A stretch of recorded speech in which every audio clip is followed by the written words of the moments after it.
हमारे YouTube channel परमाणु bulletin live को लाइक करें, सब्सक्राइब करें, शेयर करें और कमेंट्स करना न भूलें। युवा बेरोजगार कामगार सेवा समिति के राष्ट्रीय अध्यक्ष व भ्रष्टाचार मुक्त आंदोलन के राष्ट्रीय संयोजक माननीय श्री अनिल कुमार विश्वकर्मा जी सेंट्रल मार्केट में कॉम्प्लेक्स गिराए जाने के मामले में बात करने पर भावुक हो गए। राष्ट्रीय अध्यक्ष जी, आप सेंट्रल मार्केट में कॉम्प्लेक्स गिराए जाने और अन्य 31 दुकानों पर कार्रवाई होने के मामले में क्या कहना चाहते हैं, हमारे दर्शकों को बताएं। नमस्कार दोस्तों,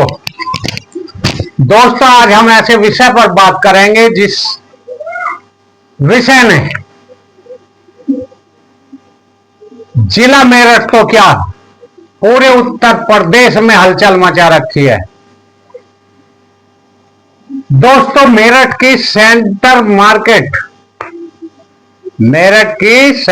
मार्केट जिसमें कॉम्प्लेक्स गिराया गया है, वहां पर व्यापारी आज भी धरने पर बैठे हैं।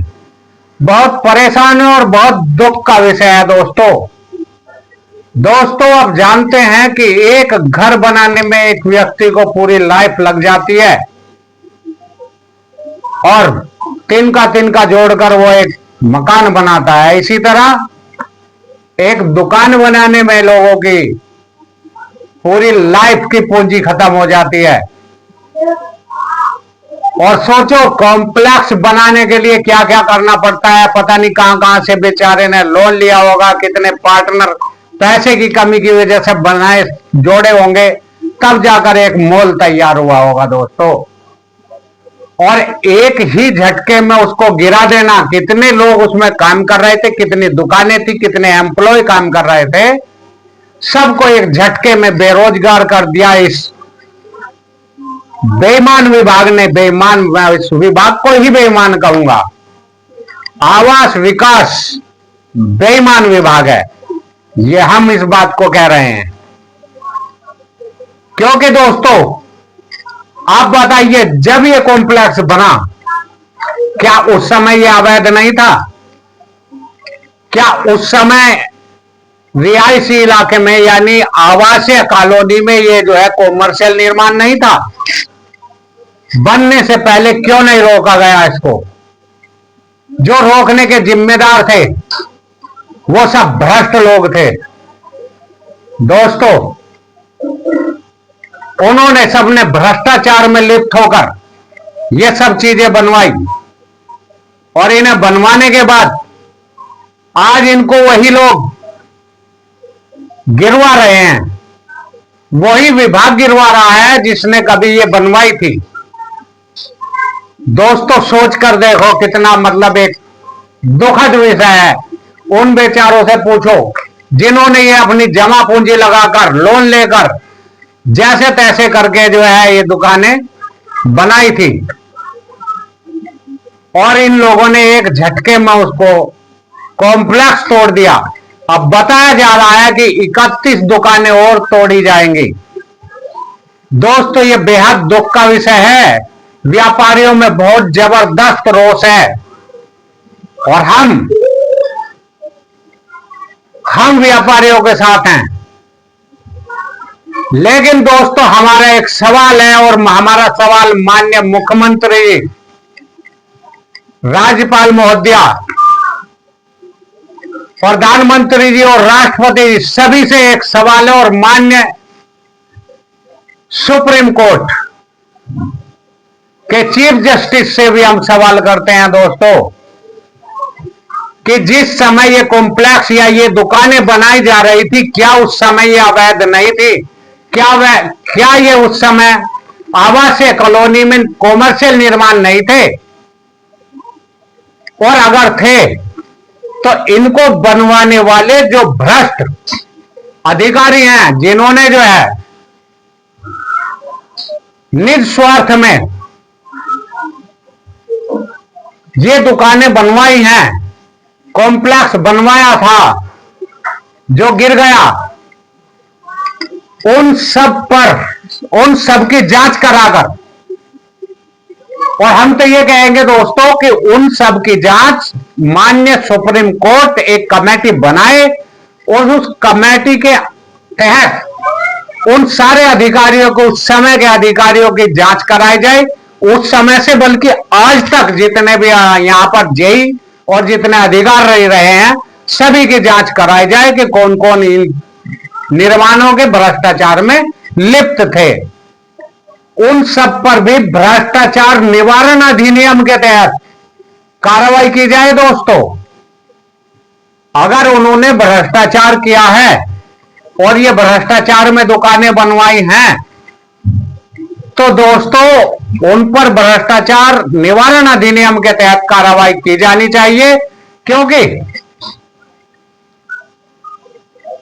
आवासीय कॉलोनी में कॉमर्शियल निर्माण अगर हो रहा है तो आप जानते हैं कि एक जेई जो जूनियर इंजीनियर होता है वो उस निर्माण को होने नहीं देता, और उसके बावजूद अगर निर्माण हो रहा है तो कहीं ना कहीं जूनियर इंजीनियर निस्वार्थ या भ्रष्टाचार में लिप्त है। चाहे तो वो अपने जो है तरक्की के लिए, अपना पदोन्नति के लिए जो है भ्रष्टाचार करा रहा हो, चाहे जो है वो कुछ आर्थिक सहायता के लिए या कुछ और निज स्वार्थ के लिए, कुछ और स्वार्थ भी हो सकता है, उसके लिए भ्रष्टाचार कर रहा हो, लेकिन ये भ्रष्टाचार में आता है।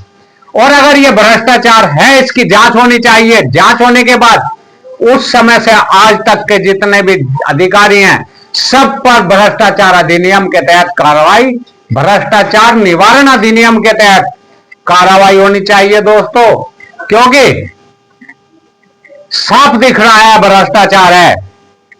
किसी से भी जांच कराओ कोई भी बता देगा अगर भ्रष्टाचार ना हुआ होता तो आवासीय कॉलोनियों में कॉमर्शियल निर्माण नहीं हुए होते, और अगर ये हुए हैं तो सारे अधिकारी भ्रष्टाचार में उस समय से आज तक के सब लिप्त हैं जब तक लास्ट कंस्ट्रक्शन या लास्ट जो है दुकान कॉमर्शियल निर्माण नहीं हुआ है। तो दोस्तों हम व्यापारियों के साथ हैं, व्यापारियों के दुख में हैं शामिल, लेकिन भ्रष्ट अधिकारियों के खिलाफ भी हमें कार्रवाई चाहिए, क्योंकि ये अधिकारी इन्होंने ही जो है भ्रष्टाचार में लिप्त होकर इस तरह के गलत कार्य कराए, और अगर ये गलत कार्य उस समय ना हुए होते तो आज इनके गिराने की कोई नौबत नहीं आती, क्योंकि गलत हुए ही नहीं होते, यानी कॉमर्शियल निर्माण आवासीय में हुआ ही नहीं होता, तो ये जो है आज गिराने की जरूरत नहीं पड़ती दोस्तों। हम माननीय मुख्यमंत्री जी से, माननीय नगर विकास मंत्री जी से, माननीय राज्यपाल महोदया जी से, माननीय प्रधानमंत्री जी से और माननीय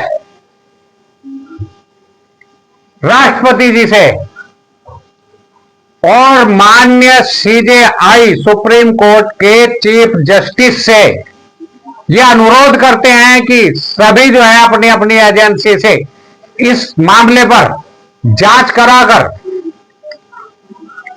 जो जो अधिकारी इनके निर्माण में लिप्त हैं उन सब पर भी कार्रवाई करें। खाली एक व्यापारी पर कार्रवाई नहीं, दोषी एक व्यापारी नहीं है।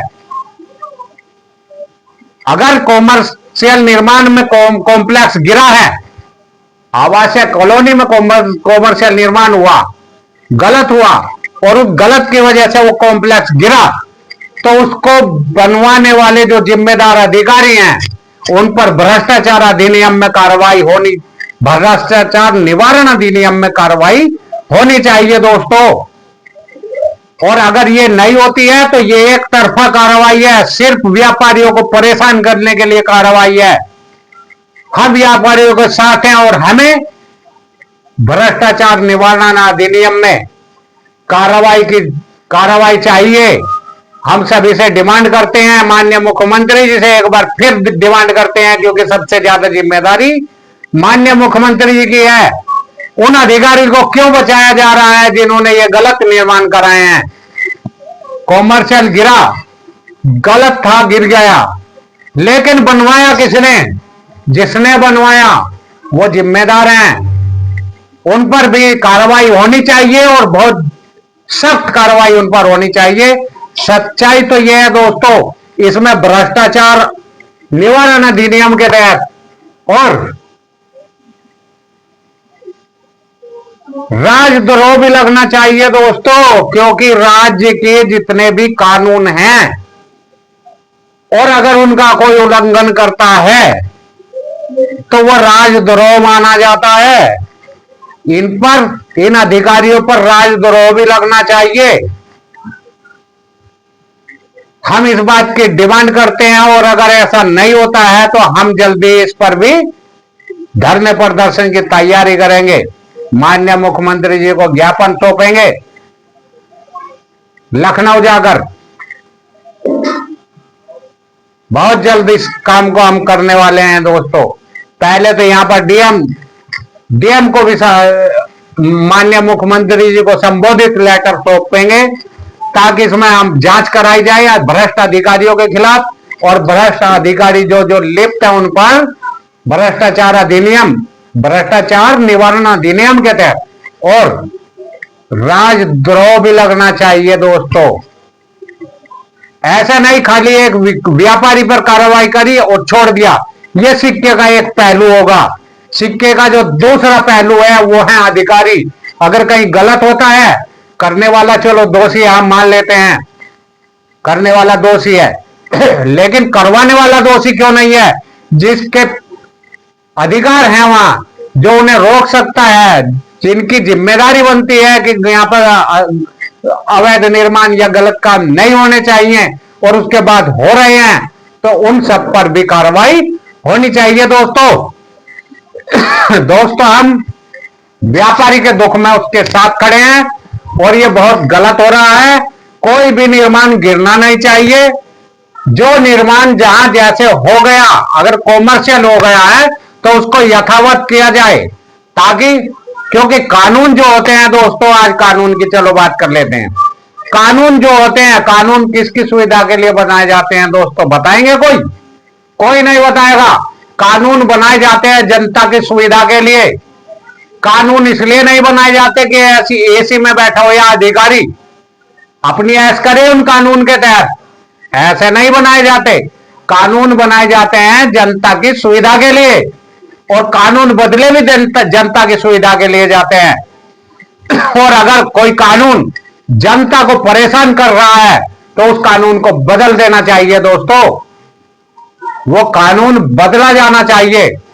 हम माननीय मुख्यमंत्री जी से अनुरोध करेंगे कि माननीय मुख्यमंत्री जी वो कम से कम उत्तर प्रदेश की हालत तो ऐसी कर दें कि किसी भी व्यापारी का प्रतिष्ठान ना गिरे, चाहे वो भले ही आवासीय कॉलोनी में जो है उसने कॉमर्शियल निर्माण कर रखा हो या फिर जो है वो अन्य जगह पर कॉमर्शियल निर्माण हो, नहीं गिरना चाहिए दोस्तों। हम व्यापारियों के साथ हैं और व्यापारियों को दिल की भावना हम जानते हैं।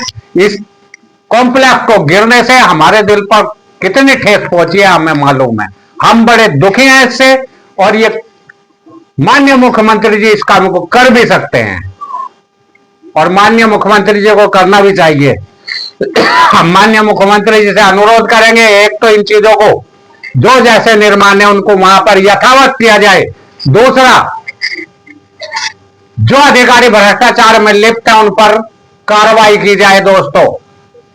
यह माननीय मुख्यमंत्री जी से हम अनुरोध करते हैं, हाथ जोड़कर अनुरोध करते हैं। इन व्यापारियों की हालत देखो, बेचारे धरने पर बैठे हैं, मौसम ठंडा हो चुका है, कितनी परेशानी है इनको। इनके प्रतिष्ठानों में, इनकी दुकानों पे जो जो एम्प्लॉय काम करते थे वो बेचारे क्या कर रहे हैं, क्या करेंगे? वो बेचारे बेरोजगार हो गए हैं। वो अपनी रोजी रोटी कैसे चलाएंगे बताइए? पहले ही उन बेचारे जैसे तैसे अपनी रोजी रोटी चला रहे थे। माननीय मुख्यमंत्री जी से हाथ जोड़कर हमारी विनती है कि एक तो इन सारे प्रतिष्ठानों को यथावत किया जाए जैसे हैं वैसे ही। दूसरी बात, इसके जो जिम्मेदार हैं इन निर्माणों के अब तक के, उन सब पर भ्रष्टाचार अधिनियम के तहत भ्रष्टाचार की जांच कराकर भ्रष्टाचार निवारण अधिनियम 1988 उसके तहत कार्रवाई की जाए। नमस्कार दोस्तों, अगली वीडियो में हम फिर हाजिर होंगे। बड़े दुख का विषय है और कई दिन से हम परेशान थे इसको लेकर। दिल में बड़ा रोष है और मन बहुत दुखी है दोस्त। जिन भाइयों ने हमारे YouTube चैनल परमाणु बुलेटिन लाइव सब्सक्राइब नहीं किया वो सब्सक्राइब कर ले। हमारी वीडियो को ज़्यादा से ज़्यादा शेयर करें, लाइक करें और कमेंट्स करना न भूलें दोस्तों।